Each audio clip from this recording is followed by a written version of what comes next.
আচ্ছা, আমরা যে সিমেন্ট ব্যবহার করি সেই সিমেন্ট আসলে তৈরি হয় কিভাবে? আমরা ঘর বানাতে যে সিমেন্ট ব্যবহার করি সেটা কিন্তু ধাপে ধাপে তৈরি করা হয় কারখানাতে। তাহলে চলুন এক নজরে দেখে আসি ফ্যাক্টরিতে সিমেন্ট কিভাবে তৈরি করা হয়। প্রথমে চুনাপাথর এবং আঠালো মাটি সংগ্রহ করা হয়।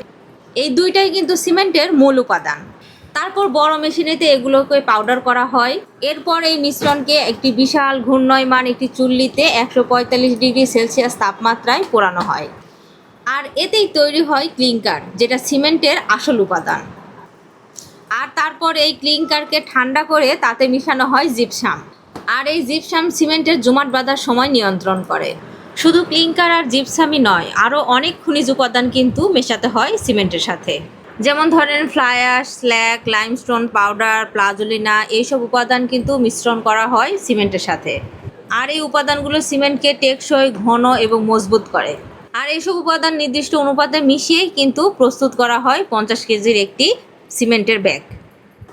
আর সবশেষে ব্যাগে প্যাক করা হয়, আর এভাবেই আমরা পেয়ে যাই পোর্টল্যান্ড সিমেন্ট। তো আজকে জেনে গেলেন সিমেন্ট কিভাবে তৈরি করা হয়।